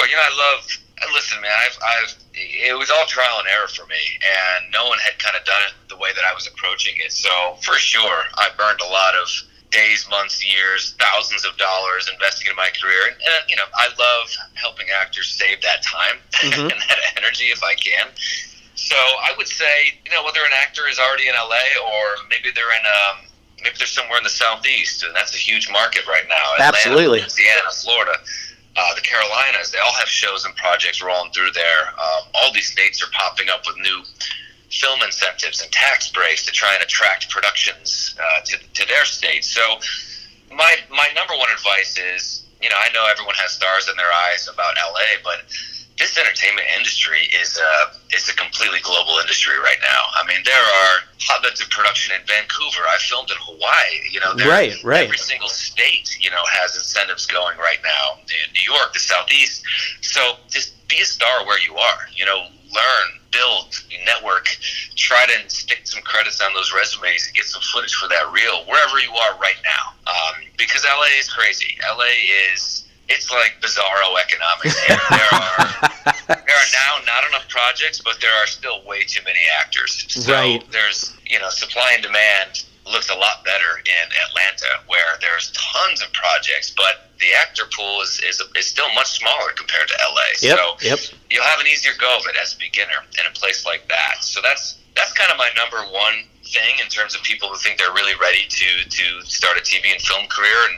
But honestly, I appreciate you guys saying that I'm, grounded. I've learned some things, and, I'm up there in the years. So I've always prioritized being a good human being and then a decent actor second. And I feel like part of that for me has been a lot of people come out here and wash out because they don't know why. They look at me and they see a kid from a small town who came to LA and he does okay as an actor. And they're like, I want that too. It can't be that hard if he did it. Well, it's like, it's not about hard. It's not about difficulty. It's about being clear on what you want. Exactly. Until you kind of do that, until you have that clarity for yourself, that's what's going to get you through the years that it's going to take to get your first audition. That's what's going to take you through the 99% rejection rate. If you don't have that, if you don't have that driving force and that crystal clear understanding of why you want it, then it really will break someone down, and it'll make them run home with their tail between their legs, and that's understandable too. But I try to have people come in with a strong mental game even before they work on being a great actor. Well, and I think that that's a huge part of why you've been so successful, man. I think that's just solid advice. But focus on being a good person and then being a good actor, because I think being a good person is what leads to the success down the road, man. And you couldn't have said it better, bro. Thank you. Yeah, I've learned a thing or two. Not my first rodeo in this town, so I've seen the best, I've seen the worst. There you go. Well, what you got coming up, man? Coming up? These producing projects that I've been talking about, I can't say very much, but both of them are very close to taking the next steps, and hopefully this year I'll have some really fun announcements. Like I said before, there's some talk and some loose plans about possibly another sniper movie coming down the pipeline, right?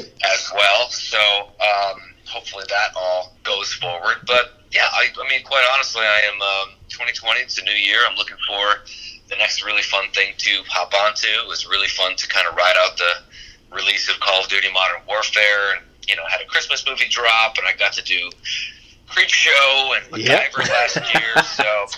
Yeah, man, it's really, it's just every year is exciting here. If I look back at my career, there's been feast, there's been famine. Sometimes we'll do a year that looks like comedy and network TV. Sometimes it'll be indie films or another sniper movie. So that's what I love about this industry. I was not long for that office chair because exactly it was monotonous. And, for better or worse, there are no 2 days alike in LA as an actor, and I just love and I thrive on that variety and that kind of stimulation in that way. Love that. Absolutely love that. We're the same way, man. The whole 9 to 5 thing, just that's not our gig, bro.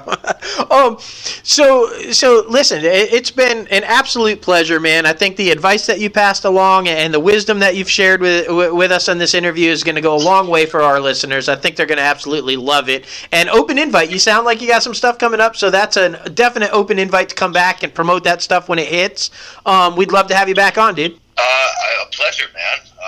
For Crazy and Farm, you guys are okay. Well, we appreciate that. Pleasure, guys. I would love to come back on. It was such a great time talking to you, and anybody who finds me online, Twitter, Instagram, at Collins Chad M. I'm on Facebook, Chad Michael Collins. So yeah, I love hearing from people. I love hopefully trying to make some time to answer any questions for any aspiring actors out there. At least directing them to a place where they can kind of educate themselves some more. So yeah, for all the listeners out there, appreciate it, and come find me and say howdy. Definitely. We'll definitely direct them to that. Look, see, you can tell he's done this numerous times because that was the next thing. What's your social media? But the guy's got it, man. He's like, here's where you find me. He knows. All right, old habits, sorry. There you go. You're good, man. You're good. Well, listen, dude, take care. Have a great rest of the week, man. And like I said, open invite anytime you want to come back just to shoot the shit or promote projects or whatever, man. You just give us a call. We'll make it happen. All right. I'll take you up on that, guys. All right, dude. Take care, man. Appreciate you. All right. You guys, too. Have a good week. You too. Well. All right. Bye-bye. Bye-bye. Man, that guy was really knowledgeable about the industry. Like, he completely approached it from a different way than anybody else. He was kind of on the outside looking in at first and then built his way up. Yeah, and I mean, like, well, and I just... That's new to me because I haven't heard people that have been able to make that successful transition who treated it almost as a hobby and then like, okay, now I'm going to get serious about it but he's aware of that because he spoke to it brilliantly like, oh yeah, I know people come out here with no money and it's their dream and they give it everything they got and I just kind of as a hobby. Yeah, well, exactly. It's good to see how he understands how he went about. I don't know, just a lot of really solid wisdom, I guess, from his path. Exactly. And any up-and-coming actors out there, I mean, add him on Twitter, add him on Instagram. I mean, he is willing to talk to you guys, it sounds like. Pass along any advice that you have, any questions, he's there for you. Exactly, and that's what it's all about. That's what this show is about. That's what me and you try to focus on, and clearly Chad falls right into that group, because isn't that what you're supposed to do? Exactly. Take what you've learned and pass it on to somebody else. It's all about giving somebody that hand, right? Exactly. Like Brad Pitt would say, if you find an opportunity to do something nice, just do it. Do it. Oh, my goodness. Thank you again, Chad Michael Collins, for coming on the show. All right, now it is time for the top 5 segment. We teased it at the beginning of the show. We've been teasing it all week on social media. Well, the past couple days, Yeah. Top 5 Kevin Smith films. Oh my gosh. This one was fun, man. It was fun. I'm just, because this guy, oh man, he's so original. Yeah. And his films are like unlike anything you've seen. So this was a fun one to do, man. It was. It really was. Because, you got all this stuff that he literally just wants to create, and he does not care if he has to pay for it or if a studio will pay for it. Like, he will get this shit done. And, speaking of the one on my list, the lowest one on my list, the reboot, Jay and Silent Bob reboot, was just freaking phenomenal. Taking it on a road tour, what we just went and saw last week, and it was so good. Brought all the members from his old films back together. Like, I loved it. Yeah, the film was absolutely hilarious. Everything you would expect from a Jay and Silent Bob film. Yes. And then more. Some stuff in there that you wouldn't expect, which was really fun. I'm glad we saw it with the road tour because the Q&A part of that film was my favorite part. Yeah. Just all the stuff we learned about what went into getting that film made and why it was the way. That film's actually a combination of films that didn't get made. Exactly. Like Clerks 3 and Mallrats 2. So if you haven't, learned the history of it or whatever, I'm sure you can find it from Kevin Smith somewhere. It's a very interesting story, but good choice, man, for number 5. Exactly. And even though Clerks 3 has been announced, announced he is not going to use the part he put in there. He's completely reworking that script. Exactly. He announced that on the tour. I was super excited about that. I know, because I mean, you definitely had to think, like, wait a minute, if this is the opening from this film is like Clerks 3, then what's he going to do for Clerks? Yeah, but total rewrite, so it's going to be awesome. Mine, number 5, was Jay and Silent Bob Strike Back. Yeah, that was a good one. Because, you know, anything that goes out there and pokes fun at Hollywood, basically. Yeah. I mean, it's epic. And he even has a great little story about that one with how he tried to get Mark Hamill to come back for this latest one, and the Empire told him no. Right. Empire being Disney. So, fascinating story. But yeah, I really liked Jay and Silent Bob Strike Back. Yeah, I thought it was epic. Yeah, and I mean, that was my 4th one as well. It was one of my all-time favorite, like, stoner flicks, honestly, when they're just trying to get out there. I mean, just paying homage to the boys who he grew up with as well, with Good Will Hunting. Like, there was a scene in that one with Matt Damon and Ben Affleck, and in the reboot with Matt Damon and Ben Affleck. So, yeah, like you said, just great, phenomenal film. Yep. And then anybody who grew up, you know, in 80s or I mean, if you liked Breakfast Club, if you liked 16 Candles, like any of the John Hughes films, basically, you know, you fucking loved Mallrats. Yeah, exactly. Kevin Smith's Mallrats. Okay, it's basically that. It's a John Hughes film. So that was number 4 on my list. I mean, I just like I said, I'm from that era, and I thought Kevin Smith captured it perfectly in that film. Hell yeah, it was epic. Hell yeah, and that is actually one of the first ever cameos / appearances from the one and only Stan Lee. That's true. Yeah. That's true. I mean, every time I think about that, it makes me sad. I love how they did the tribute at the end of the reboot, too, with Stan Lee right there. And, of course, in the actual film where they take a second with the Stan Lee poster and then pan down. Yes, yes. And you know what I really loved about that clip? It showed how long this movie was in the process of being made, because in that clip, Kevin was still Chunk. Yeah, it was before he had the heart attack. Yeah, so it was really interesting to see. See, guys, this is what you're missing if you didn't go to the road tour. Exactly. I'm just saying, man. Number 3 on my list, Dogma. Dogma. It's a good one. Man, George Carlin alone is worth this film. Yeah. Alanis Morissette's God is worth this film. But it took so much heat, man. I mean, Buddy Jesus. Yeah. I mean, come on. It took so much heat. The Catholics fucking hated this movie, but I thought it was brilliant. Yeah. I thought it was just a direct, in-your-face look at Catholicism and religion, and done in a way that was entertaining and controversial. To say whatever you want, but I mean, Ben Affleck and Matt Damon were brilliant in it, and like I said, the late great George Carlin. I mean, one of my favorites for sure. Agreed. My number 3 was Chasing Amy. By far one of the most like rom-com movies that he ever made.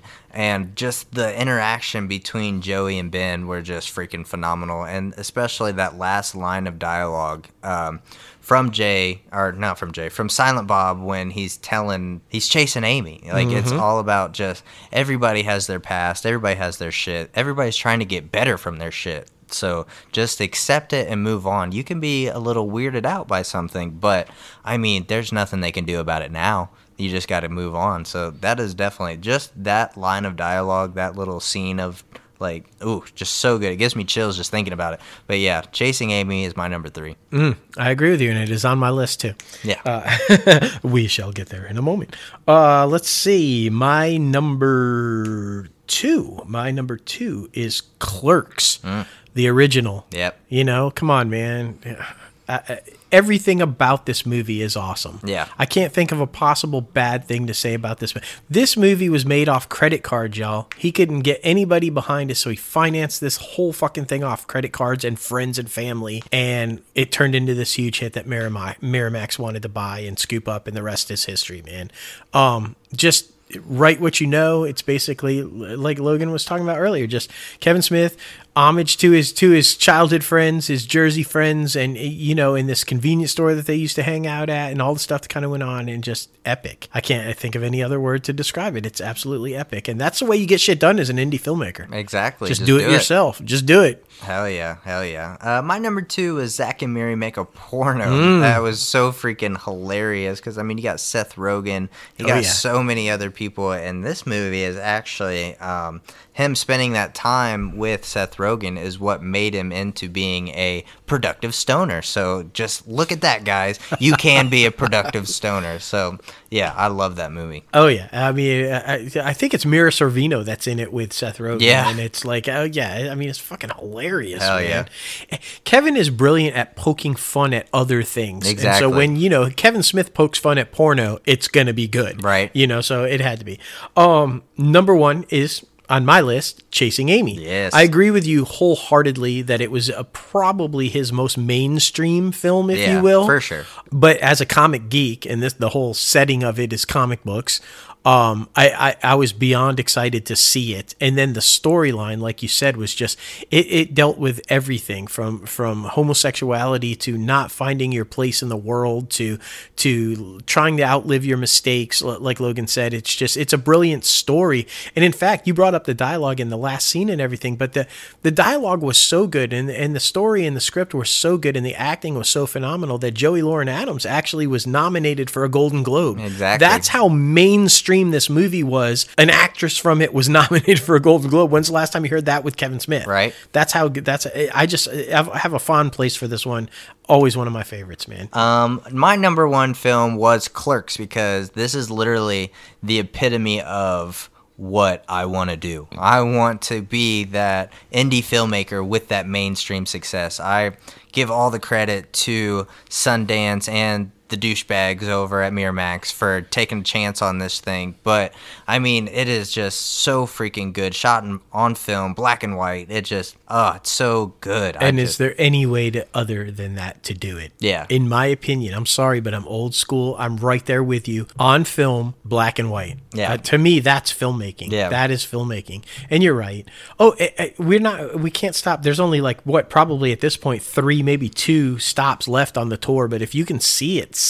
Yeah. Because there's a great story about that with the douchebag Weinsteins and how their dumbass lawyers and their dumbass self weren't smart enough to outplay Kevin Smith's lawyer, and that's how Kevin Smith has Jay and Silent Bob. Yep. How he has the rights to it, even though they were in Clerks. It's a phenomenal story, guys. I can't express enough the Q&A afterwards how much you learn about Kevin Smith. It's so good, man. It is. Now it is time for the box office recap. Oh, man, hater over here was wrong. I was such a hater. I'm still not a lover, but I'm not a hater, I guess. Yeah, I mean, I told you.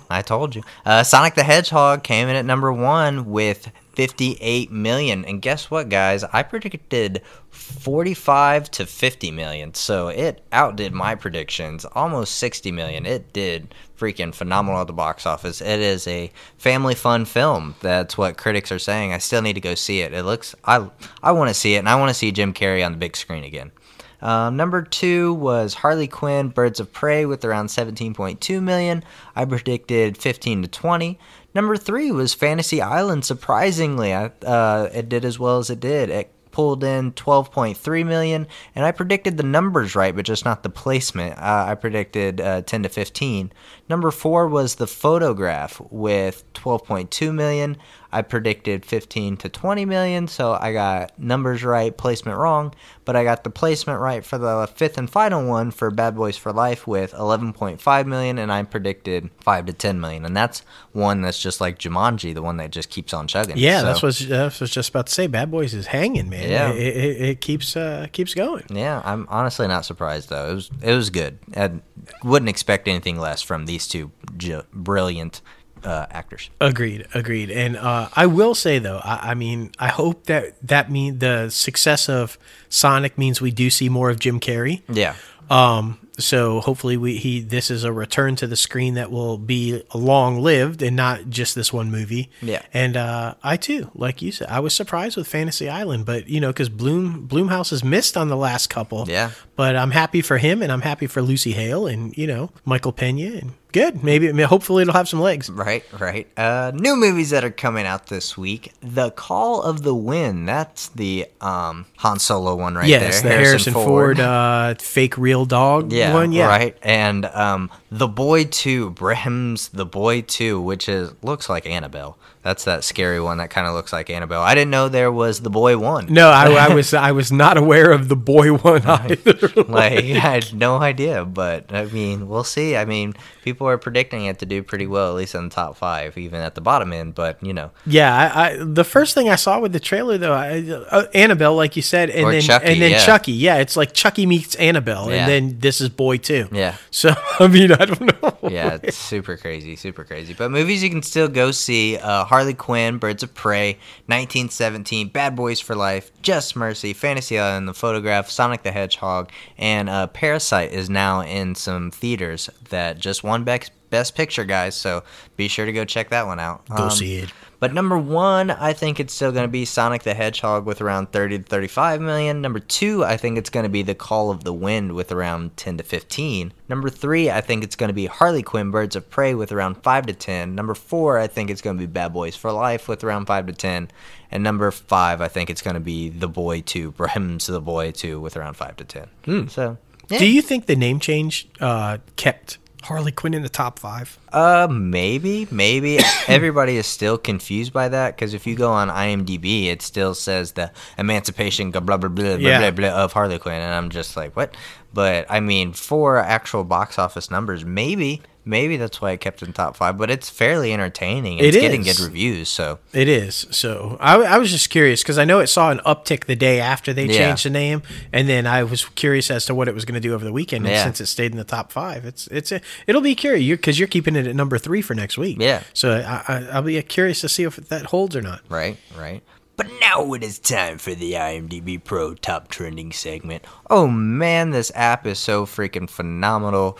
Literally, while we're doing this show, I'm looking up things on IMDb Pro about Mandy Moore so we can talk about it on this week's episode. Because the latest and greatest news breaks on IMDb Pro. It's all right there. If you're an actor, cast listings are right there. Casting calls, all that good shit. You can apply for things like box office predictions, or you got box office numbers for each day. It's just so good. Phenomenal website, or phenomenal subscription service. If you're an up-and-comer in the entertainment industry, you need this app.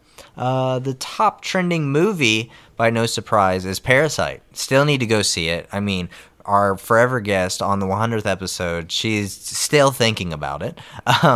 So, yeah, I really need to see this one. Even I know a lot of people don't like not foreign films, but subtitles. Subtitles, that's what I'm trying to say. But this one, after the first 10 minutes, I guess, you just completely forget. So go see it at your local theaters if it's at your local theaters.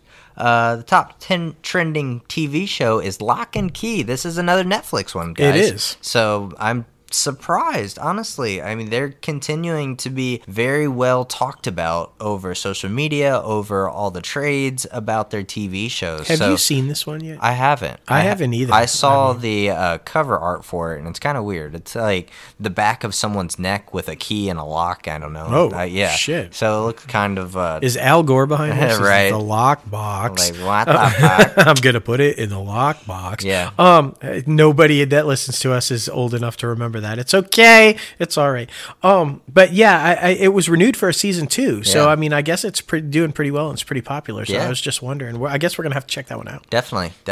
And the top trending person, because he's not even a star, it's Bong Joon-ho from Parasite, the writer, director, and everything imaginable for Parasite. So congratulations to him, tying Disney at the Oscars. I mean, every time he comes up, I gotta throw that out there because he's a legend now. I mean, seriously, you win 4 in one night, dude. That's legendary status. Exactly. I mean, like, come on. Exactly. You almost, you think for a second, like, why hasn't the statue been renamed either Disney or now Bong Joon-ho? Yeah, exactly. Like, you win 4 in one night, I feel like you should consider it. Agreed, man. Agreed. But anyway, guys, thank you so much for tuning in to episode 102 of Inside the Crazy Ant Farm. We got to thank our guest one more time, Chad Michael Collins, for coming on the show. Be sure to follow him on all social media platforms. Be sure to follow us on social media platforms at Crazy Ant Media all over the social media era, internet place. We're pinners, guys. Be sure to check us out on Pinterest. We got some motivational stuff on there. Be sure to follow us on our personal social media accounts as well, because we got some opinions. I mean, even this guy over here, the mouth, he's getting asked by Hulu to use his tweets because he's got such good tweets. Well, thank you, J-Lo. Yeah. I appreciate that. Yeah. I don't know what it was, but I mean, but so look for it soon. Exactly. You can follow me at JLo Fantastic on all social media platforms. And that's right. And if you want to see that Hulu tweet, Crazy Ant Guy 1970, check it out. Exactly. Profanity may have been involved. You know. Yeah, which one? You don't exactly. know. I don't know. Oh, my goodness. And subscribe to this podcast anywhere you listen to your podcast. Anchor, Apple Podcasts, Spotify, Google Play Music, iHeartRadio, YouTube, Podbean, all the major podcast platforms. We are on there. Damn, and we are everywhere. We really are, man. We really are. And be sure to check out our website, crazyantmedia.com. We're always changing shit up on there. And check out our merchandise page, which we are putting new designs on there. That's like right. Every week. I mean, new stuff on there right now. Holy moly and hell yeah. And new and improved bonk. And probably once this comes out or next week. Coming soon, we'll have hands down his hand. You'll have a hand shirt. But anyway, That's guys, right, just let's rock the latest and greatest Crazy Ant Media gear, because we appreciate everything and all the listeners out there. We couldn't do this without you guys. No, man, you don't last 2 years unless people listen. Exactly. So I mean, we can't thank all of you enough, and yeah, we just love doing what we do. Exactly. And we love all y'all. Agreed. You know who else we love? Oprah!